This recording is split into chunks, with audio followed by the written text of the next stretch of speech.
Assalamualaikum warahmatullahi wabarakatuh. Perkenalkan, nama saya Wandara Pujastanto. Saya dari Teknik Informatika Universitas Pancasakti Bekasi. Di sini saya akan menjelaskan terkait dengan mata kuliah Cloud Computing di semester 4 dengan materi bandwidth. Untuk pengertian sendiri, cloud computing atau komputasi awan itu adalah metode penyampaian berbagai layanan melalui internet sumber daya. Yang dimaksud contohnya itu adalah aplikasi seperti penyimpanan data, server, database, jaringan, dan perangkat lunak. Untuk pengertian bandwidth sendiri itu adalah kapasitas atau daya tampung kabel Ethernet agar dapat dilewati traffic paket data dalam jumlah tertentu. Nah, bandwidth itu juga bisa berarti jumlah konsumsi paket data per satuan waktu dinyatakan dengan satuan bit per second atau bps. Kemudian bandwidth internet itu disediakan oleh provider internet dengan jumlah tertentu tergantung dari sewa dari pelanggan ya. Kita ngambil paketnya seperti apa. Kemudian kita dapat mengatur agar user tidak menghabiskan bandwidth yang disediakan oleh provider. Dalam kehidupan nyata, bandwidth dapat digambarkan sebagai suatu jalan biasa atau jalan raya dan jalan bebas hambatan. Nah, untuk semakin besar jalan itu makin cepat ya perjalanan yang ditempuh. Untuk faktor yang menentukan besar bandwidth itu yang pertama itu adalah piranti jaringan. Tentu ya, jadi piranti jaringan itu apa peralatannya, kemudian tipe data yang ditransfer itu apa, tipenya apa, kemudian ada topologi jaringan, kemudian ada banyaknya pengguna jaringan, ini juga bisa menentukan besarnya bandwidth. Kemudian spesifikasi komputer klien atau user yang digunakan, dan spesifikasi komputer server itu juga bisa. Yang terakhir adalah induksi listrik dan cuaca, itu juga bisa mempengaruhi terkait besar kecilnya suatu bandwidth. Nah, untuk pengertian dari manajemen bandwidth tersendiri itu adalah proses mengukur dan mengatur komunikasi atau lalu lintas paket pada link jaringannya ya, untuk menghindari mengisi link untuk kapasitas atau overfilling link yang akan mengakibatkan kemacetan jaringan dan kinerja yang buruk. Nah, manajemen bandwidth itu dapat digambarkan dengan penggunaan selang atau pipa yang mengalirkan air ke setiap pengguna, dan setiap pengguna itu tidak dapat sepuasnya mendapatkan air dari sumbernya. Nah, hal ini tergantung dengan bandwidth secara global. Nah, pembatasan bandwidth adalah nilai maksimal yang didapatkan oleh setiap penggunanya dalam sewaktu-waktu, dapat menurun sesuai dengan keadaan atau kesibukan pertukaran data.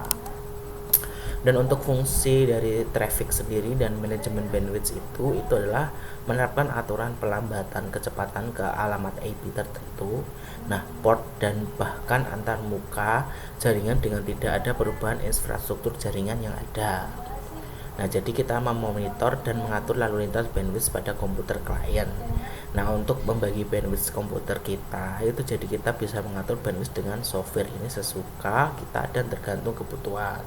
Nah, untuk membatasi lalu lintas bandwidth itu baik download in atau upload out pada suatu komputer ini, di mana software ini terintegrasi. Nah, untuk cara mengatur bandwidth itu ada 4. Untuk yang pertama itu adalah pembuatan transfer data, yang kedua itu algoritma penjadwalan, kemudian yang ketiga itu pembagian secara merata, kemudian yang keempat ini adalah memberikan limiter ya atau limit data. Nah, untuk pembatasan transfer data itu setiap pengguna itu diberikan batasan tertentu yang bervariasi tergantung dengan kebutuhan dan paket yang digunakannya. Dengan begitu pengguna dapat diatur sesuai dengan kebutuhan dan kemampuan pengguna itu sendiri. Selain itu dapat dengan membatasi penggunaan data setiap hari atau bulan. Penggunaan data ini disebut dengan kuota.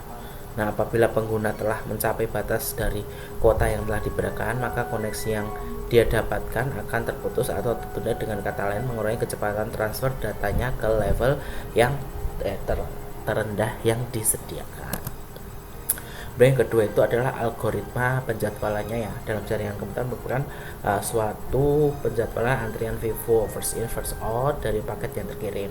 Nah, paket akan terbuffer dan mengantri ya, jadi menghasilkan berbagai waktu tunda pada jaringan. Untuk jaringan nirkabel HSDPA itu high speed download packet access dengan sistem seluler 3,5G. Itu penjadwalan dapat digunakan untuk mengambil keuntungan. Jika kondisi menguntungkan, maka drop throughput dan efisiensi dapat dilakukan. Nah, data yang dikirimkan itu membentuk paket-paket yang akan dikirimkan di setiap node dan memiliki latensi berbeda untuk setiap node, sehingga mempengaruhi kecepatan transfer data. Nah, untuk B sampai dengan TBN itu adalah pembagian secara merata, di mana B itu adalah bandwidth untuk tiap penggunanya, kemudian adalah TB itu adalah total bandwidth yang diterima oleh server, dan N itu adalah jumlah penggunanya. Nah, keuntungannya adalah bandwidth dapat secara penuh digunakan oleh pengguna.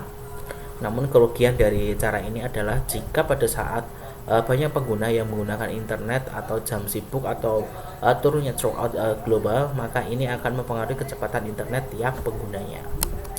Yang terakhir itu adalah pembagian dengan memberikan paket limiter ya.